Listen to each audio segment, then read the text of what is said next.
Hello, everyone. Welcome to the program. This is Politics Today, live on Channels Television. I'm Sean Kimalo here in Abuja. Tonight, we'll be dissecting what happened today with the NSA's meeting with some governors and the National Security Advisor. He's concerning, isn't it? What is going on with kidnappings in schools in some part of the country and what has become what Nigeria as a whole need to take a decisive action against these criminal elements who are threatening the peace of this country. We'll be dissecting those issues and, of course, get some of the insight from that meeting for you. And, of course, we'll be going on to the finding out of the state of the nation, what is going on under President Bola Tinubu, and, of course, the National Assembly politics as regarding budget padding allegations. But before I get to introduce my guest tonight, let me allow you to listen to some of your political roundup stories.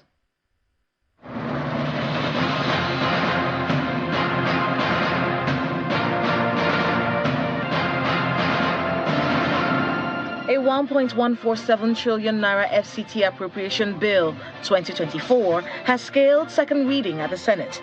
The sponsor of the bill and Senate leader, Senator Akpabio Bamidele, notes that the appropriation bill took into cognizance the Federal Capital Territory Administration's revenue and expenditure forecasts, which is in tandem with fiscal and developmental policies of the federal government. It also contemplates the consideration of the 2024 to 2026 economic recovery growth. The senator representing Katsina Central in the National Assembly, Abdulaziz Musa Yaradua, has emerged as the new chairman of the Northern Senators Forum. Senator Yaradua from the All Progressives Congress was appointed as the forum's new chairman 2 days after the suspension of Senator Abdul Ningi. A bill to amend Section 13 of the Electoral Act to ensure that a person seeking transfer of his or her voters' registration data resides in a constituency to which they've applied has been stepped down in the House of Representatives.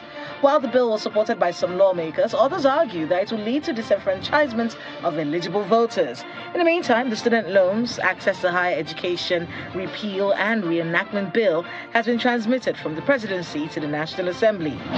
The Chief of Staff to the Kogi State Governor, Mr. Ali Bello, and one Daudu Suleiman have been rearranged by the Economic and Financial Crimes Commission, EFCC, for allegedly diverting about 100 billion naira belonging to the state government in September of 2015. Names on the charge sheet include the immediate past governor, Mr. Yahya Bello, looking into issues which existed months before he assumed office as governor. However, Ali Bello and Dauda Suleiman pleaded not guilty to the 17-count amendment charge before James Omotosho of the Federal High Court in Abuja. Earlier, Ali Bello's counsel, Abubakar Aliyu, had objected to the reading of the amendment charge on the grounds that the Anti-Graft Agency had failed to comply with Section 218 of the Administration of Criminal Justice Act 2015. Meanwhile, Justice Omotosho has ordered that Ali Bello and Dauda Suleiman continue to enjoy the bail conditions granted them in the previous charges. Minister of the Federal Capital Territory, Mr. Nyesom Wike, says his administration is doing everything possible to correct some of the lapses he has noticed in the administration of the FCT since he assumed office as minister. According to him, this includes the implementation of a proper civil service structure. This is the capital of a country. This is the city where you have foreigners, ambassadors. I don't understand how we can allow at this stage kidnapping to take over the entire area of such areas. Security risk.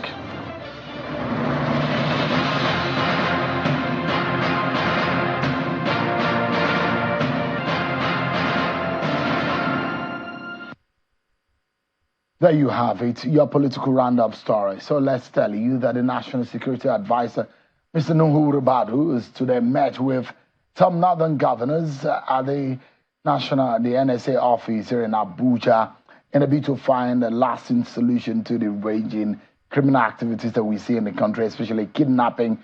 As the president said yesterday, that there won't be any kind of payment of ransom for the release of those that are being kidnapped, and it will not tolerate any kind of kidnapping in the country. And of course, those governors are meeting with the NSA alongside some service chiefs with the hope of finding a lasting solution to the matter. I will be giving you insights into all of this tonight, but the Senate today has been reacting to the call by the opposition People's Democratic Party calling for the resignation of Senator Godswill Akpabio, the Senate President. The Senate, through its spokesperson, said today, and I quote, Akpabio will not resign, has no intention to resign at any time because he has not committed any wrongdoing to warrant a resignation. He went further to say, contrary to the contention by the PDP, that 3.7 trillion was deceitfully inserted into the 2024 budget for alleged non-existent projects, and what transpired on the floor of the chamber, it is open knowledge that no such absurdity is found in a budget passed by the National Assembly and signed by President Bola Ahmed Tinubu, which is being implemented judiciously by the federal government. Perhaps the 3.7 trillion being mentioned in the PDP's shocking statement exists only in the fickle minds of his purveyors and serves as a dubious version of the budget generated by PDP's unidentified political flying objects. Those are the words sent out today by the spokesperson of the Senate. Let's get into some of these issues, especially issues of national security and issues relating to the state of the nation. I have joining me live here in our Abuja studio, the national chairman and the presidential candidate of the Zenith Labour Party and the lawyer, Mr. Dan Umonyo, who joins us live here in our Abuja studio. Thanks so much indeed for coming tonight. Thank you, Shehu, for having me again. Thank you so much indeed.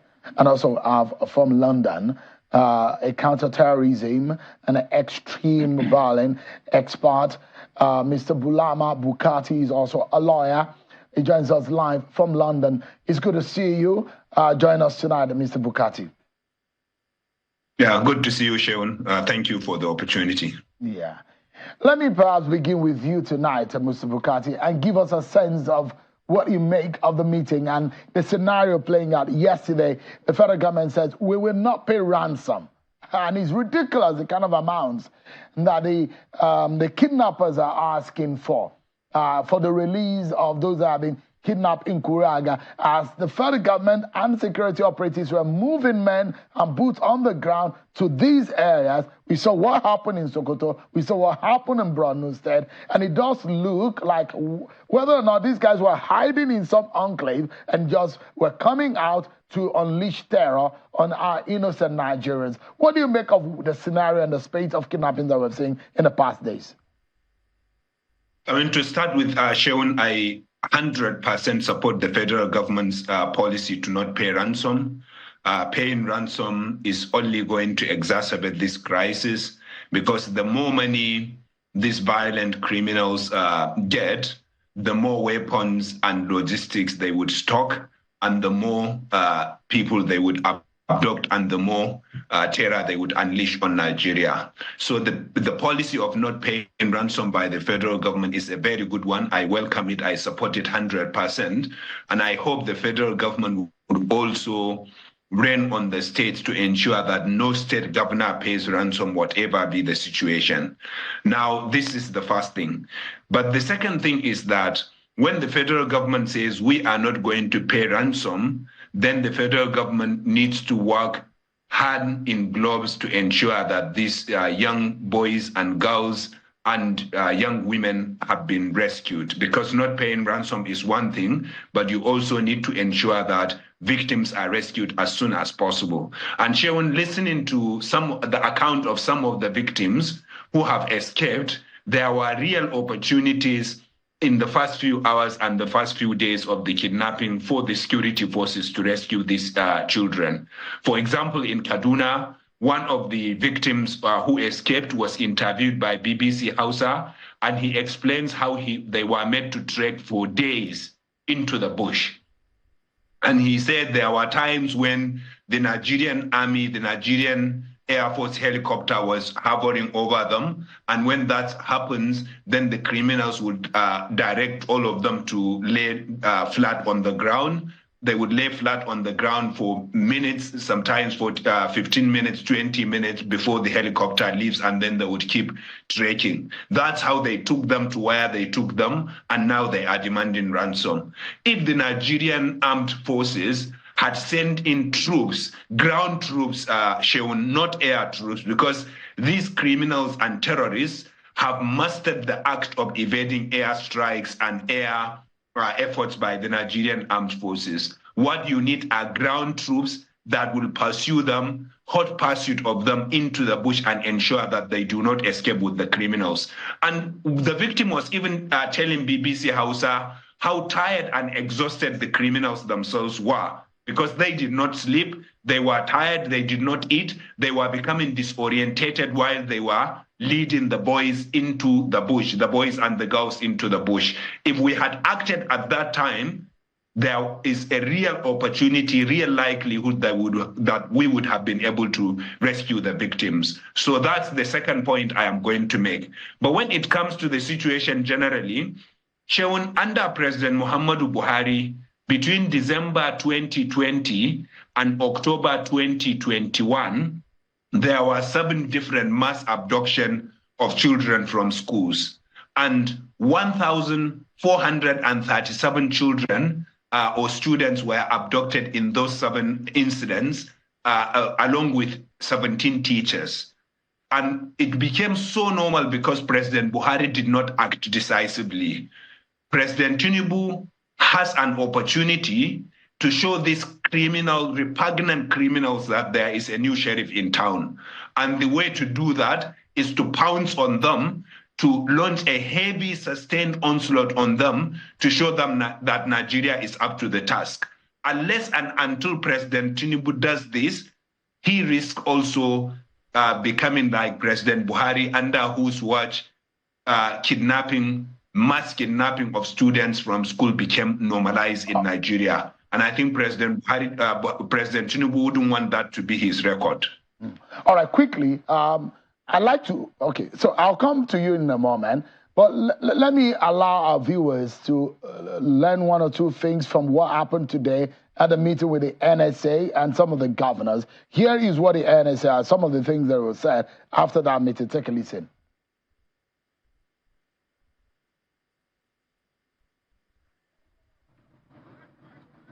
We'll get you that soundbite just in a moment. Let me, I see Mr. Bukati is still there with us.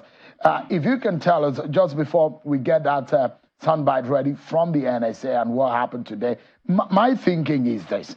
Do we have the capacity, either digital area or remote capabilities in terms of technology to be able to track and recover? Because that's what the president said. Go and bring back these people. Some of you who are security experts are the ones who say the very first few hours are very critical when there is an abduction of this kind. Yeah, I mean, Shaun, like I said, the very first few hours and a few days were a real opportunity, but it is not too late. And I can tell you that Nigeria has the capability and capacity and wherewithal to bring these children back. But we do need to act decisively. And the way to act decisively, Shaun, is to deploy ground troops. These areas are not hidden. These people are still using their smartphones. And Nigerian security and law enforcement agencies have proven their capacity to track anyone. But I thought we have drones. Unmanned drones. I thought we have satellites that can give us a heat map of some sort. Okay, I'll get to you, Mr. Bukati. I think we've lost the connection with. Let me come to Chivunwanya over here. Give us a sense of what you make on how we can go in tackling these. The president is talking tough. The federal government says they are doing something. These people have been abducted. We've seen this abduction happen, Sokoto Bronu, in Kaduna. Yet again, it's happening in the school. They're taking some of these people into the bushes and the forest. Don't forget, the president told the governors, go and arm your forest guards. He gave them clear orders, clear instruction about what he thinks on safeguarding some of these things. If these terrorists and these criminal elements are hiding with their criminalities in the bushes, say, get your forest guard. Is it incumbent on the governors, or what exactly do you make of what is happening? First of all, I must have to commend the National Security Advisor, Malan Ribadu, for acting timelessly in having this meeting. What we have now has surpassed what happened during President Jonathan's regime. I read the report that this year alone, over 500,000 children have been taken away by bandits.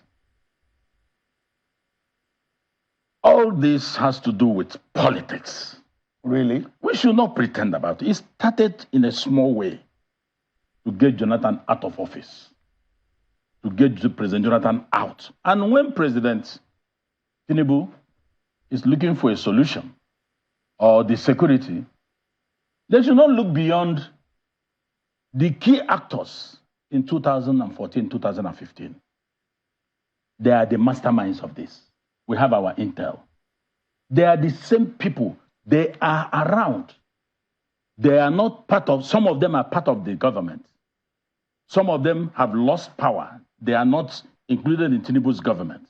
So the best thing is to make the place uncomfortable and ungovernable for President Tinubu, distract him, if possible, collapse the government so that we can start afresh. So they should not go beyond it.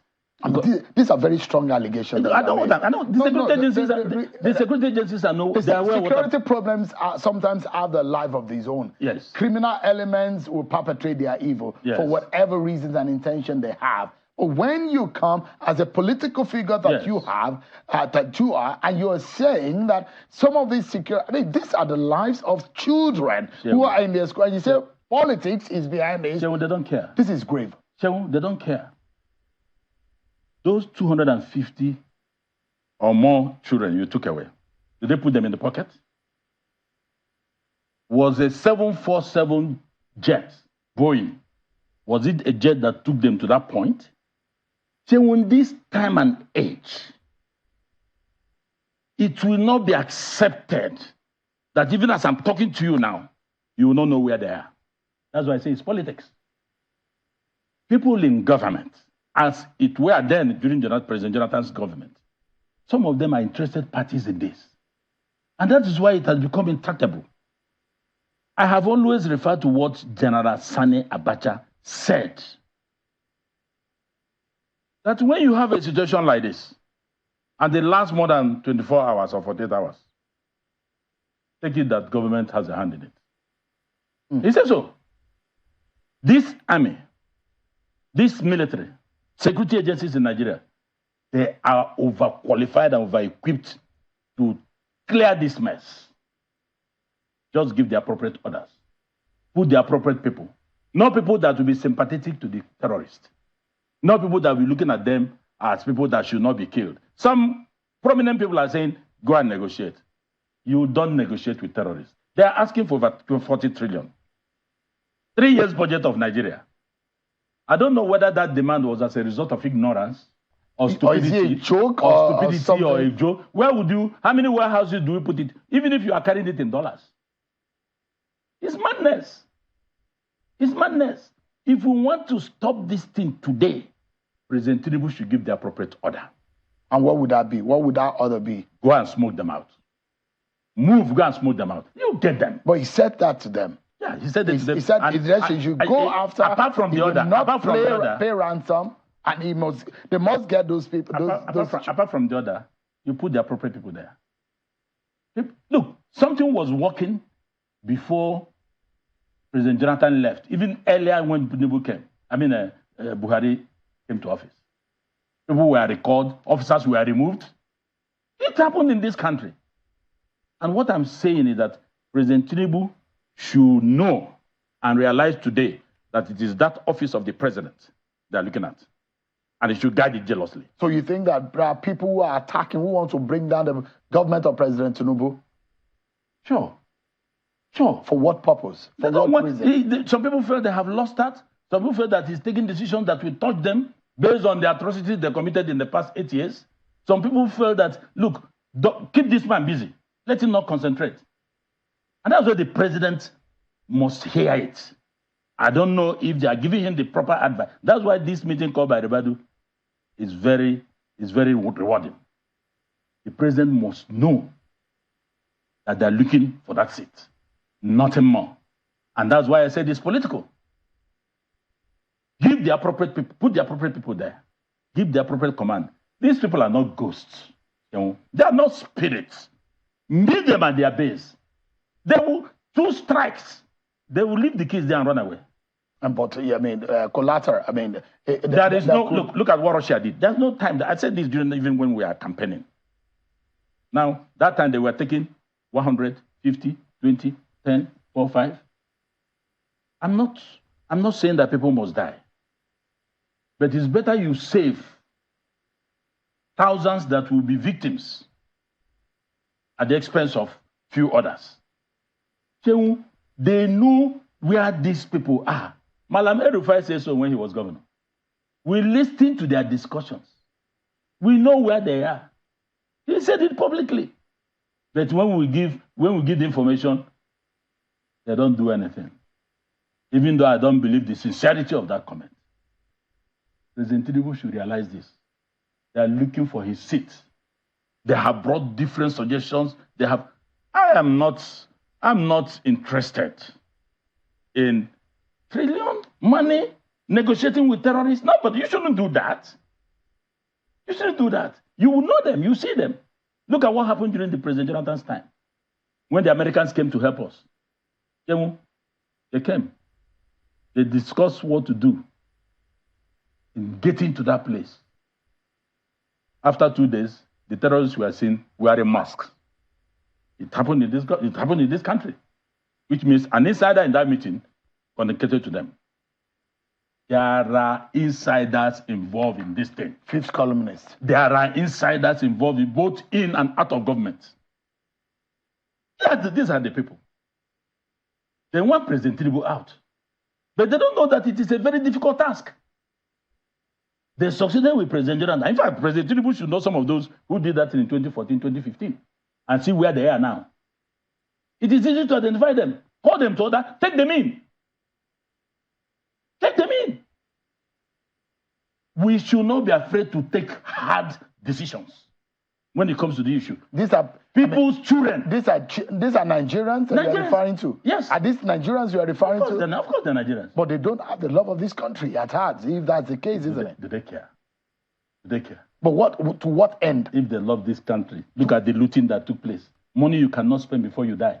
You carried it with impunity. Which love? Few people love this country. They're looking at what they will take. Look at the billions. Look at the trillions.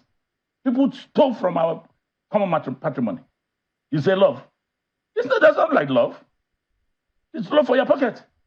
Just for a moment, Chief Iwanyo, let me allow our viewers. I'm being told now that we can now listen to what transpired after the NSA meeting with some of the governors and some of the service chiefs. Take a listen now. Governors and service chiefs and the National Security Advisor. So it relates to security. And you know, security is very topical, especially with the recent issues of kidnapping in the Northwest. And we are becoming so concerned that we need to discuss, review, and possibly take alternative options to what we have been doing before so that we can have a better result. We are amiable to it. In fact, that's the best way to go because the issue is until we join the two. And already the service chiefs and all other security agencies have been doing their best trying to cover up. So what we need to do is to change style, especially adding with a non-kinetic approach, so that at the end of it, when we join the two, we'll have a better security situation in the country. Well, you see the governors there, and so you imagine how these elements, there are a lot of theories that are being, put into all of what is happening and the scenarios. But again, the question is the governors are the chief security officers of their state, and the capability of the governors to be able to secure the state is also called to question in all of these. For a moment, I see that Mr. Bukati is back with us. But Mr. Bukati, you heard what Chief Nwanya will say. Some of these things is largely political. Do you agree? Sean, I didn't hear most of what he said, but I did hear some of the crux of his arguments. And I think I would say the overall conclusion that this is political is a conspiracy theory, and there is no evidence to support that. I mean, when you say it is a conspiracy. There we go again. We lost his connection again. But I mean, that's Mr. Bukati's response to what yes, he's in London or wherever. He doesn't know what we are seeing here and what we are having here. This is the problem. It is on ground. You can feel it. You can feel it. Let me give you an example. There is a place in Imo that no business had happened there in the past 2 years or so. What did the police commissioner in Imo do with the brigade commander? You know where? 3-4 weeks ago, they stormed the place early in the morning with other security agencies. They've cleared the mess. That market resumed that day. Till today, there is peace. They put security network there. Commissioner Imo, brigade commander Oweri. People jubilated. People were happy. But before, bandits took over the place, collecting ransom, doing all sorts of things. People could no longer go about their business. Look, next year we are going to have more hunger. Unless and until people are allowed to return to their farms and get back to their homes. It's not a question of there are no evidence. I don't need to give you evidence. We have our intel. It happened during President Jonathan.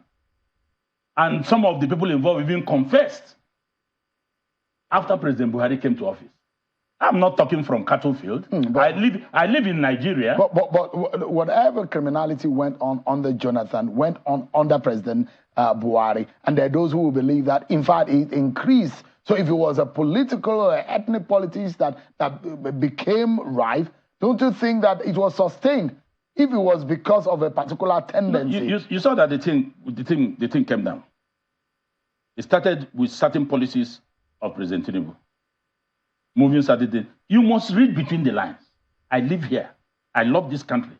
Whatever I'm saying here is because of my love for this country. Not people by lip service. I love Nigeria. I love Nigeria. They don't love Nigeria in the shape. Those policy decisions, you have what is really happening in other areas like Senate and other places. These are things, smoke screen, these are things plotted against what we have now. The security agencies must go into it. Locate these people. Look at, I gave you an example, just small enclave in Imo. What happened? Go and meet them there and smoke them out. There was a recent arrest, and I see Mr. Bukati back with us. There was a recent arrest by the military, and when they arrested some of these people, they saw where they were crafting ammunitions, where they are crafting drones. Give us a sense of what you make of that. I mean, there are those who say, look, those men who they caught, they should keep them somewhere and use their intelligence to be able to, if they are locally fabricating all of these arms they will be using against the state. What are your thoughts about that kind of scenario? Yeah, I mean, Sean, I know you didn't hear my initial point, the initial point I was making. And I mean, maybe you have heard part and I could hear my brother responding to some of it. I was saying his statements are mainly political statements that are conspiracy theories that are not supported by any sort of evidence. Boko Haram, for example, started under President Obasanjo. And when it started under President Obasanjo in 2003, some people in the north said it was being orchestrated by Obasanjo in order to elongate his power, his stay in power. And then it continued under President Eradua. It escalated under President Jonathan and then became bigger under President Buhari. And of course, we then started to see the escalation of the bandit crisis in the northwestern part of Nigeria under President Buhari. Some of the most affected areas under President Buhari was his home state, Kaduna. People in his own state were being killed, including his relatives. And now President Tinubu is in power. And someone is sitting in Channel Studio saying people are, those who are attacking are after President Tinubu's seat. They should have been going to Abuja and attacking Abuja if that was the case. They are attacking innocent school children. They are demanding ransom from parents. And these are clear cases of repugnant criminals who do not want us to live in peace because of their economic motives.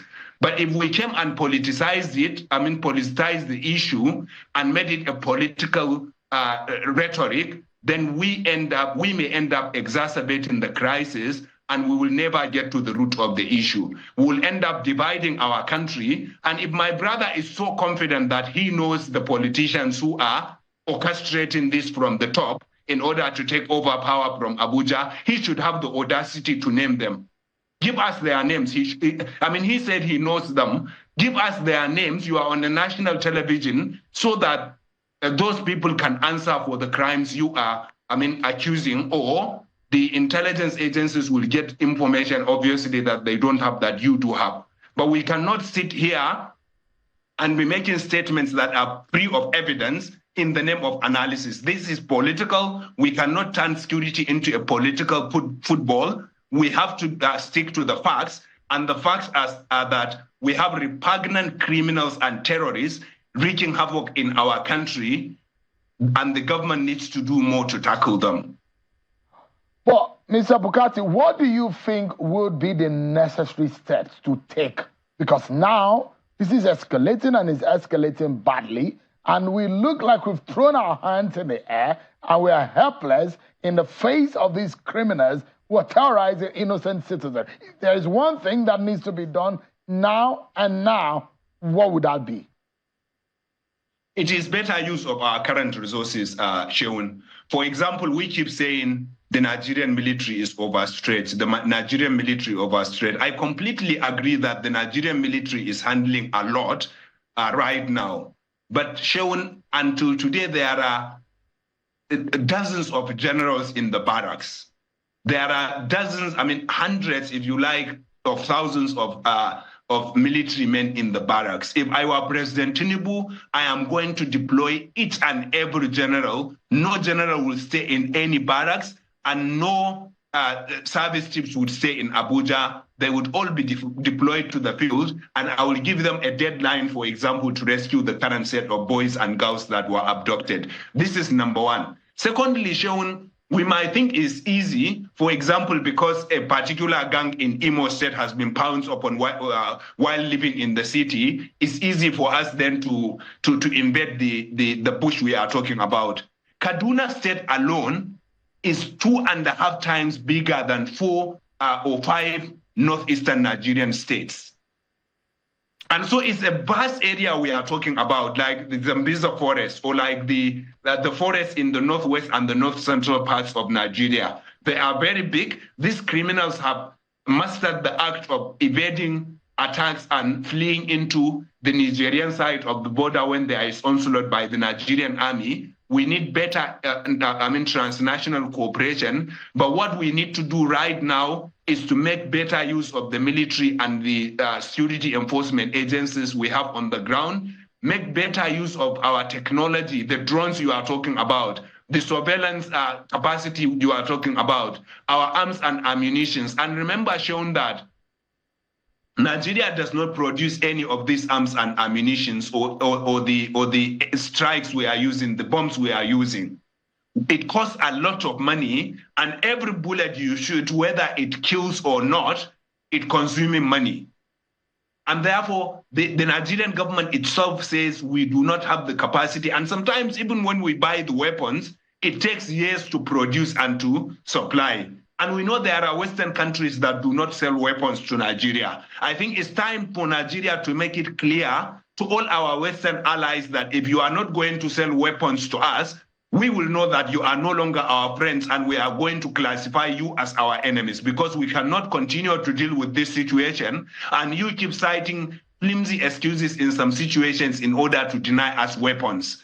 And then make better use of the weapons. Flush out corruption from our security and law enforcement expenditure, because there is huge corruption going on there, and it is inhibiting our ability to respond, as well as our ability to motivate our soldiers on the ground to do what is needed. These are some of what we need to do: better intelligence, better use of our current resources, better use of our armed forces, especially the generals that are still in the barracks, and better use of the even human intelligence we have on the ground. Because when you go to the villages that are affected, Sheun, they would show you the bushes where these criminals are hiding. All right. They would show you the den where these people have established, and therefore it is not too difficult to reach them. But what is inhibiting us is use of resources that. So I will just give you one example to end with, Sheun. Right now, the Nigerian military is still using heavy machinery that cannot penetrate into the bush because there are no access roads. And most of their vehicles are stopped in the mud when they start to go into the bush. And what you need to do right now is for them to start to get the Nigerian military to start operating with light machinery, light vehicles.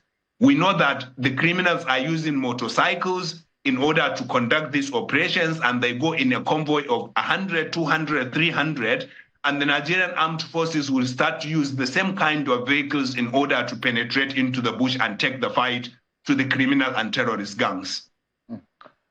Mr. Bulama Bukati, I wish the network was better, but we need to go on a break. Chief Onyiwanya is still with us, but thank you so much, Mr. Bukati, for joining us tonight. He's been speaking with us from London. Thank you so much, Mr. Bukati, for your time today. Thank you. Appreciate it. Thank you. We'll take a break, very everyone, much. but when we come back, we'll wrap up on this matter of insecurity in Nigeria. What is the role of the police? What is the role of the NSCDC? What are the new styles that we need to employ to get these people out of Nigerian soil and stop them from perpetrating this evil on Nigerian soil? And I'll also take you to the National Assembly on this budget pardon matter. We're already hearing from the Minister of Budget. The National Assembly is replying the PDP and said, Akpabio will not resign. All of these get our attention when we return from this break, everyone. Join us again. Thank you everyone for staying with us. Let's continue our conversation on the program. Let's wrap up on this matter of national security. So you heard what Mr. Bukati said. But fundamentally, the police has the burden and the constitutional role to safeguard the internal politics, the internal security of the country, and also civil engagement within the country. That's their cardinal role. You ask, what is the NSCDC doing? Is the police being funded enough? Do we have the right structure to ensure that the police carry out his cardinal role in ensuring peace and stability in the country? That's a critical question also, isn't it? Well, before I get to that point, it's laughable that Mr. Bukati still believes there's no politics, what is happening. I don't blame him. I sympathize with him. He's not here. And people spoke better during the President Jonathan's time when this thing was happening. They made convincing arguments that there was no politics in it. But when they succeeded, they went for a party that they have succeeded. So people like him who are far from here, you should not expect me to be giving him names of people. But it has to be substantiated. No. You see, if there are personalities, these are security issues, and you have your intelligence, and you don't ask me to give you my intelligence unless we have agreement on exchange of intelligence. You can't ask me; I won't talk to you. Because for the sake of the public, though. No, the truth is that go out there, they will tell you that this is political. Go to the public. That's what they will tell you. Some Nigerians will love to pretend. You see the right thing, you don't say it, you don't look at it, you don't talk about it, so that you will not be tagged as somebody who is against this or against that. No. The truth is that, or the summary is, President Tinubu get the appropriate hands in the field, give the appropriate orders. They will clear this mess. There are many people who are feeding fat. Look at the amount of money they're talking about. He referred to Boko Haram. It started small. When they saw the money, they expanded. But the purpose of increasing the tempo, as at that time, was for power. As they have started now. Look at the time of President Jonathan. They went on demonstration. They went on rallies. They did all sorts of things. Because President Jonathan, calm, gentleman, perfect president we had, they succeeded with the treachery. So your theory is that they are using insecurity as a political tool for instability. No, I'm saying that since they have found a way that worked for them before, they can also use it the second time. But this time around, it's not going to be problem. It's going to be problematic. Nigerians are waiting. Nigerians are not happy with the way we are having all these skirmishes all over the place. The buck ends on President Tinubu's table. is the only person that can give the commanding orders. Let him do so and get results. These people will leave the forest. Let me take you to a bit of what happened on the floor. I mean, we're hearing now from the Minister of Budget on some of these back and forth on the Appropriation Act, the allegations about padding and the non-transparency of the process and all what have you. Let's take a listen to the Minister. Mr. President presented a budget of 27.503 trillion, and the National Assembly, in its wisdom, increased the budget to 28.77, an increase of about 1.2 trillion budget. When people talk about padding, I think the word has been narrowed to a negative form, whereas in reality, there can be no appropriation without either addition or subtraction of a sum, or agreeing to what was presented, or addition of a new project. And that is the choice, that is the consequence of democracy. What do you make of that? I mean, this budget, this is not the first time we're hearing about it. You see, the National Assembly has the powers of appropriation. I don't want to waste my time with somebody collected 500 million, somebody collected 300 million. Look, Shehu, is this not budget for the whole year? Is 28.7 trillion put in a box that they will start using knife to divide it, you carry your own and go? What is the road of accountant general? There are things you will say, I don't waste my time on them. But you see, if I talk about politics now, you will say, politics again? But I'm happy some of the senators say so on the floor of the House. I think it was God's doing that somebody like Akpabio, who headed, became the Senate president. I supported him as against his closest rival. Do you still support him now?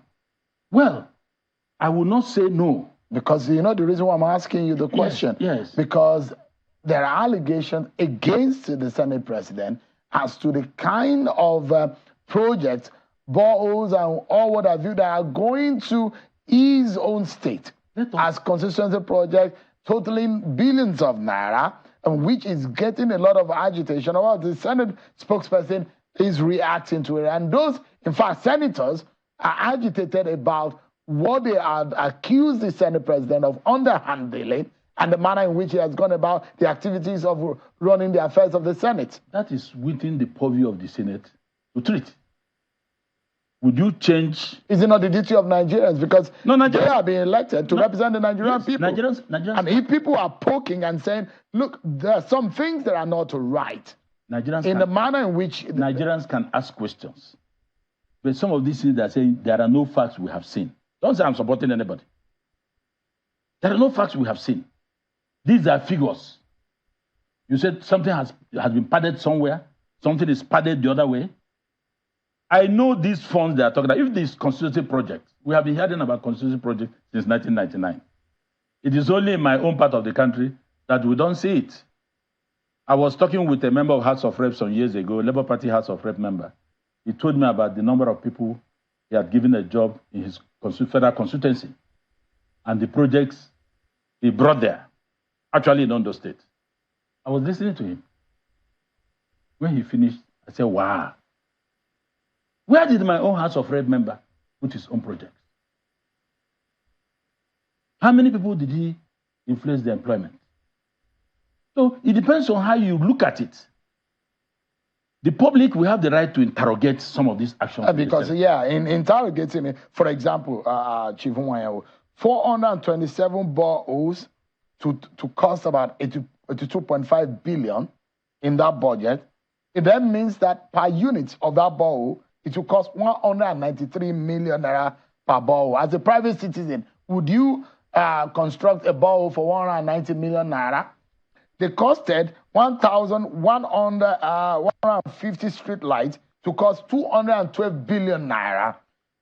And each of that comes to 184 million naira per street light.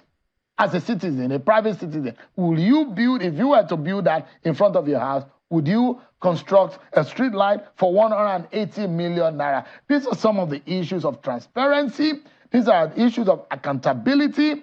And when Nigerians are asking that, give us the details of some of these line items, there are questions that the Senate needs to come to public. I agree with your position on that. You see, in this country, I have not seen these details. I just came back yesterday. I've been away out of Abuja. And I've called my secretary, let's have these details of the budget. If you bring me back, I'll tear it into, I'll tell you what my observations are. But let me tell you, contracts in this country have been bloated. Do you know how much it costs to build a kilometer rail in the neighbor here and in Nigeria? This is what ditto roads. That is not to justify it. But what I'm saying is, if they have discovered something obnoxious in the budget, there are ample provisions there to bring it to public domain by raising it on the floor of the Senate. I think what angered the senators was getting to BBC, speaking outside. If those things he said outside, he had said it on the floor of the Senate, it would have been covered by immunity. Yeah, but if people are calling for the head of Senator Akpabio because of some of the things that they have been directed to his own constituency, and people have raised flags, and perhaps the costing of some of these projects, this is the way the Senate reacted to it. And there was a Senator Akeredolu reacted and said, Akpabio will not resign, and has no intention to resign at any time because he has not committed any wrongdoing to warrant a resignation. But do you think that Senator Akpabio should be answering some questions and coming clean about some of these projects that are being linked to his constituency and the costing of it as a public servant? So I'm very careful when I have or see situations like this. It was in this country that 5 Senate presidents from the Southeast were removed after accusing them of a wrongdoing. Shehu, listen to me. You remove them, the matter dies. That means you have achieved their purpose, not really the reason for removal. The second person was removed. The third person was removed. The fourth person was removed. The fifth person was removed. All within a particular Senate season. Now, I don't want a situation where we don't have enough facts. We start repeating it with Senator Akpabio. And I think the Senate, if there are issues, I will not support any wrongdoing in the Senate. If there are issues that Akpabio has overreached himself, Senate should, in an executive session, bring it up, and there is possibility of looking at the budget again. But this issue of impeach. If you ask me, people are not happy again that Akpabio is not towing a line. I have not seen Akpabio, I have not spoken with him since he became Senate President. So don't get me wrong. But I'm guided by past experience we had. My good friend Lawa finished his tenure. There was no problem. David Mark came, he became the toss of everybody 8 years. It doesn't mean nothing was wrong. It doesn't mean that he was an angel. Everything was done right. Akpabio now will not dance to the tune. I'm still talking about the office of the president. All right. Chenwu. Something cried, the bird cried last night. The child died this morning. Chenwu, don't ask me who killed the child. All right. It was that bird that cried last night. Chief Rotimi, we are totally out of time. Thanks so much indeed. The national chairman of Zenith Labour Party and the presidential candidate of the party in the 2023 general election. Thanks so much indeed for your time. Thank you for having me, Sean. I appreciate it. That's our show for tonight. Many thanks everyone for watching. I'm Sean Kimale. I'll see you tomorrow, God willing. Bye-bye.